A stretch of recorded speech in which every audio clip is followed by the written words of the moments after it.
जिन भी परिस्थितियों में वो वारदात हुई है और जिस भी परिस्थिति में डॉक्टर साहब ने मरीज जो था उस पर जिस प्रकार की वारदात की गई है, मेरा ये मानना है कि इस प्रकार की वारदात नहीं होनी चाहिए।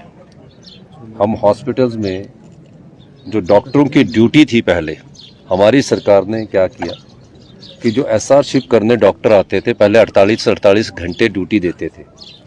मैंने कहा कि डॉक्टरों को स्ट्रेस कम होना चाहिए और 12 घंटे की ड्यूटी हमने एसआर शिफ्ट में करवाई और एसआर शिफ्ट का जो हम पहले स्टाइफंड देते थे जो 65,000 से बढ़ाकर 1,30,000 किया, 1 लाख किया।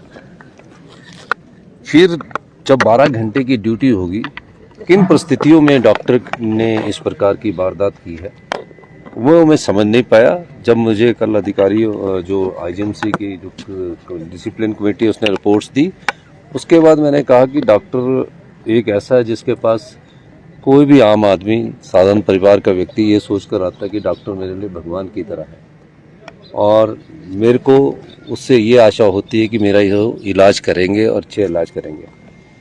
अब उस पेशेंट का जो मैंने उस रिपोर्ट्स में आया है वो सिर्फ पल्मोनरी बेड के खाली बेड में था, जहाँ उसकी तबीयत किसी की पेशेंट की खराब होती तो ऐसे बैठ जाता है। उस बेड में वो बैठ गया। उसके बाद लेटने के बाद एक वीडियो का पक्ष आया है जिसमें उसमें डॉक्टर उसमें अटैक कर रहा है।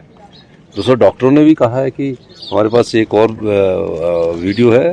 तो मैंने बोला कि इस समय तो ये बनता नहीं है कि चाहे वो किसी भी स्थिति में हो उसकी कंप्लेंट करवा सकता है, उसकी शिकायत करवा सकता है और इस दृष्टि से हमने उस पर कार्रवाई की जो भी हमारे को आईजीएमसी के प्रशासन ने रिपोर्ट दी। दूसरा, आईजीएमसी में कैसे डॉक्टरों की सुरक्षा को भी प्रदान करना है और मैं उसका भी अभी मैंने अधिकारियों को कहा कि इसका अध्ययन करिए कि पेशेंट के साथ कितने आदमी आईजीएमसी जाएंगे और डॉक्टरों को भी सुरक्षा मिलनी चाहिए। डॉक्टर भी कोई ऐसा ना हो कि उसके बाद वहाँ कुछ वारदात हुई है तो उस सारे मामले में हम बातचीत कर रहे हैं और निश्चित रूप से डॉक्टर ने जो किया वो गलत था।